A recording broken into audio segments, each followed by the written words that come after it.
Peas on Moss is brought to you by Kimberly Schaub, a culinary scientist turned business developer. Over the past 4 years, the audience has downloaded episodes over 40,000 times, and we have 1,500 impressions across the website and a host of social media platforms. Will you consider contributing to the show to help keep it on air? Donations through Patreon help to offset the cost of web hosting, editing, and producing the various Peas on Moss offerings, from podcast episodes to videos, and every little bit helps, from corporate advertisement to sponsored content and private contributions. Reach out to me on peasonmoss.com for details.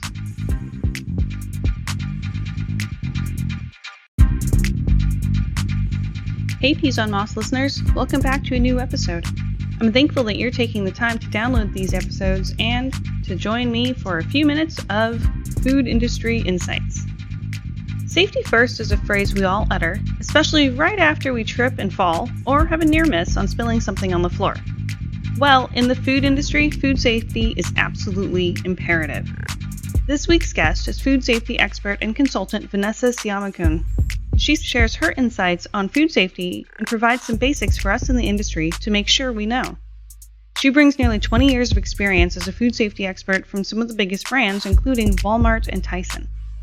Ideally, you won't find this podcast too earth-shattering, but if you aren't yet familiar with the various food safety programs or schemes that food companies would be employing in their establishments, listen up. You can get more information by contacting Vanessa on LinkedIn. She's open to consulting opportunities. Vanessa Siahmakoun, and it's Connect Global Consulting, LLC. Excellent. I'm really excited to have you on the Peas on Moss podcast. I haven't had a food safety and quality expert who has a consultancy on helping companies kind of achieve their food safety requirements and goals. You're my first consultant for that, so welcome to Peas on Moss. Well, thanks for having me. I'm excited to be here. This is great. Yeah, I'm always so excited by how our industry connects each other. You know, we're competitors, we push each other, and we do really hope for the best success of our industry, and that really thrills me, especially when we can get connected. Absolutely. Yeah, connections are very important because really we all are in this game together. Exactly. So it's important to work together to find that common goal. And yes, connections, definitely important. And I imagine, you know, obviously as a consultant now, those connections have got to be so much more important. Getting the introductions to new customers, I suppose that's probably the main objective of especially LinkedIn connections. But how big was your network before you started consulting, and then since founding your company? Well, I find myself very fortunate because I had 16 years with Walmart. So I had big box retail, wore various hats, including food safety compliance and other compliance roles, including product development, quality assurance, and private brands. So I had the opportunity to meet a variety of suppliers globally. My company right now is focused mainly in the US, but a lot of interaction from a global standpoint, having those connections. A lot of them came from Walmart, but also previous to that, I was in food production from a manufacturing standpoint, from quality control, quality assurance, and made connections there who have since moved on, but are like certification training bodies for SQF, Safe Quality Food, which is audit requirements under Global Food Safety Initiative, which most all retailers require a GFSI compliance audit. So having connections there has helped as well. A lot of the ones that are trying to enter into, I guess, food safety space, that includes like food safety chemicals and whatnot, they're also trying to become certified under SQF and GFSI in general. So it's exciting. And luckily, I've had a healthy career where I've worked consistently with global supply chains, and having those touch points with colleagues and in the outside world has been extremely important. I think of food safety as having three fundamentals for my perspective. And this is based on just the challenges I've seen, whether, I was actually at the manufacturing facilities back in my time before Walmart, and then even through Walmart to now. Three things that are truly foundational to food safety that needs to take place. One is having a food safety program that incorporates local, state, and federal regulations. Two is having procedures written in layman's terms so anybody can read it and understand it and act upon it. And then, of course, based on employee needs, does that procedure need to be translated into different languages? And then third is training the employees. I think that this one has always had challenges, continues to have challenges, because it's important to not just explain the food safety program and the procedures, showing the employee what they need to do, but they need to understand the why and what's in it for them. They need to understand on a deeper level that they're not just producing products that's quality products that they can be proud of, but it's going to be safe for their families, friends, and neighbors. And then by having the employees understand and respect food safety and the importance of it, fewer mistakes are made. So those are kind of the foundational pieces that I see that always have challenges surrounding them. And you mentioned, when the rubber hits the road, it's challenging, because when you have a new program or procedure in place, especially when it comes to food safety, you really have to be diligent in the tasks being performed. You have to document them and have them verified and make sure that everything is protecting that product in the end, so the consumer is safe. And a lot of this, I think, is missed because one of the challenges is you kind of think of, the job as a task, and is just kind of mundane, and it goes, just day after day, kind of the same thing, and you kind of lose focus. And that's where mistakes are made. And there may not be full understanding of what's taking place and the requirements of that.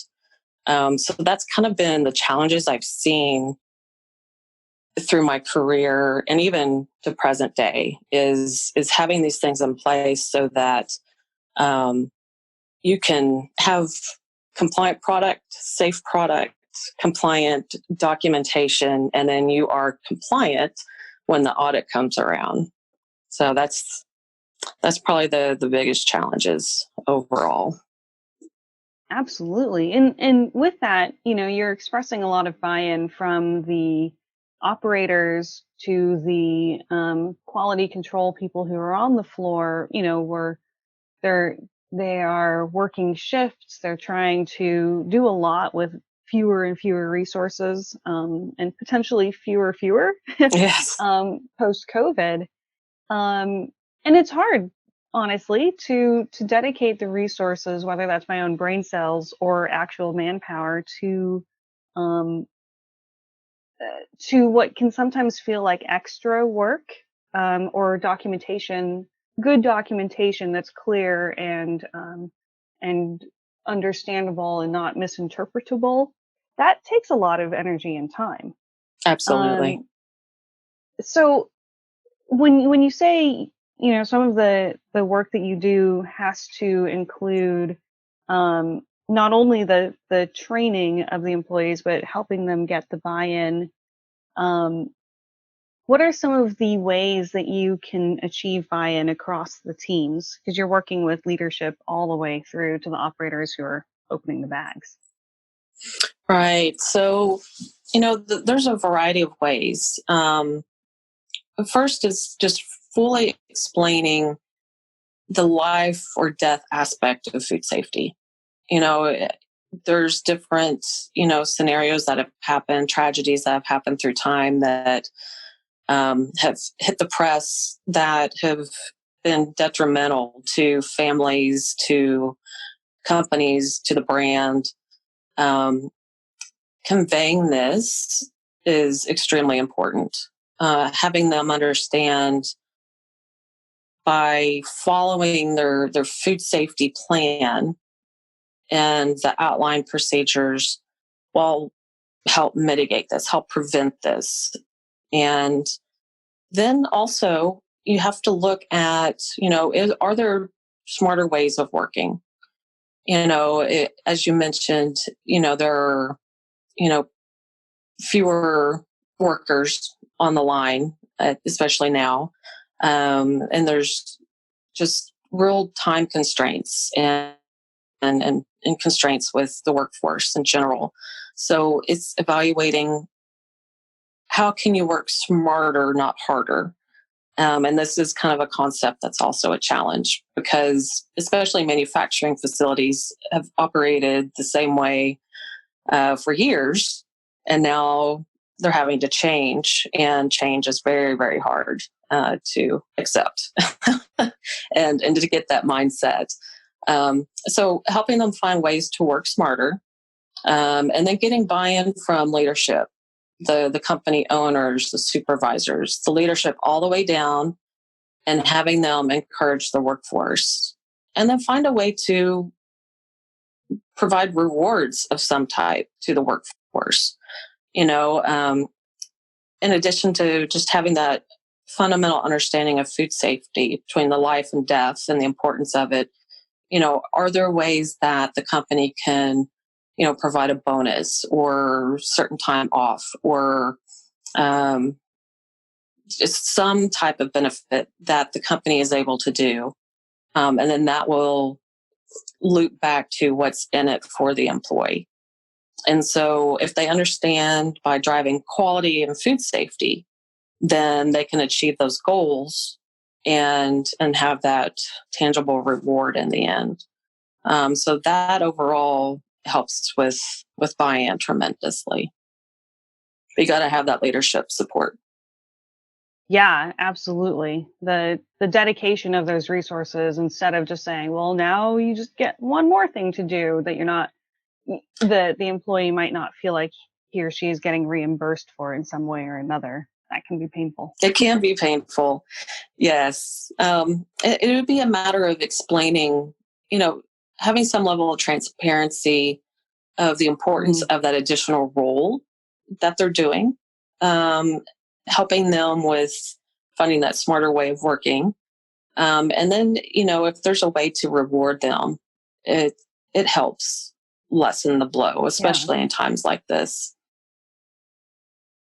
Yeah, and you were recently part of an article talking about UPCs, I believe, for GS1. Yes. And I was curious, maybe set the context for that article a little bit for us, because sharing the link with the article, which I certainly will do, could confuse a reader unless they really know what the pain points are. So could you sort of give us the background to that, and sort of what the major challenges are once we get why we're talking about this? Sure. So GS1 is the go-to entity in my mind of obtaining a UPC or global identification number for a product. So as you develop a new product that you want to put into commerce, you could go to GS1 and obtain a UPC that specifically identifies that product. And in that article, I was speaking to how that relates to Walmart and retail. So Walmart utilizes that UPC to tie together their item number that Walmart provides, which is unique to that particular item. And these numbers also relate to the manufacturing facility and the supplier that produces this particular item. So this in turn, by having all these numbers, the UPC, the item number, all interconnected with who's producing it, where they're located, what the product is, it helps the stores with fulfillment, when they have to reorder and restock. It helps with recall and traceability challenges as well. So you're able to look at the database that Walmart has, pull up that UPC number or that item number, because they're interconnected at this point, and pull how many products are on hand and how many are in DCs, how many are in the stores, how many are on order, etc. So if you, heaven forbid, have to go through a withdrawal or a recall, you can use this information to collect that product and follow through with next steps that have to happen. When you were founding your company, I guess take me to that genesis of why you would want to go serve the food industry as a consultant versus staying in an organization. Well, I think it comes down to just the variety of my experience. The majority of it is surrounding compliance and food and product safety. And it's deep in my soul. It's a love that I have, and I find it extremely important, as I've seen challenges just across all supply chains, especially, with COVID. I felt the need to focus in those areas, rather than just going over to another organization.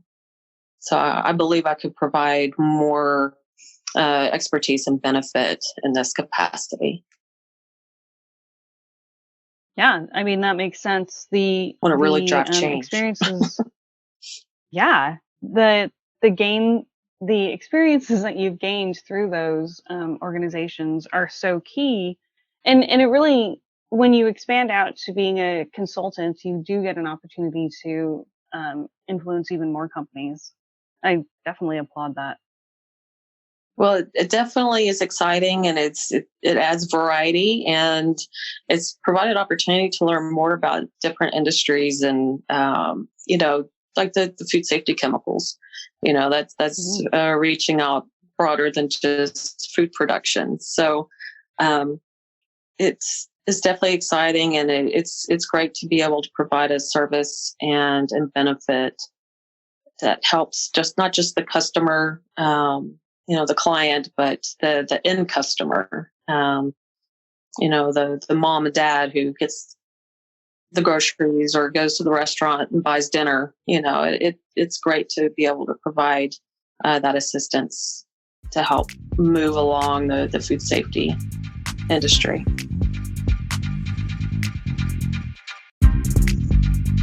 The Research Chefs Association is celebrating its 25th anniversary this year, and it also encountered financial losses due to the pandemic. This past year has been quite an effort to keep us going. There is a significant need to support the RCA right now, so we can keep going for another 25 years, or more of course. And there are myriad ways to contribute, from renewing your own membership, inviting colleagues to sign up, buying swag or books, or direct donations. It's challenging to be asking for money at a time that finances aren't easy for many, and RCA volunteers are keenly aware of that. At the same time, there are costs to running the nonprofit and providing the resources we benefit from. Members, new and legacy, have been stepping up with planning events, hosting presentations, matching fundraising contributions, and activity participation, and this is helping.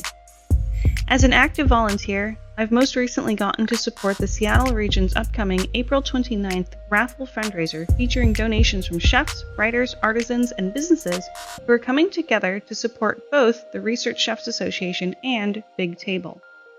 Big Table is a nonprofit that supports workers in the food and hospitality industry with acute challenges, often financial, to help mitigate setbacks that can suddenly occur. Visit culinology.org and check the events calendar to get the link for the raffle and to sign up for the accompanying mixology class presented by the Bacardi Center of Excellence, and see you on April 29th.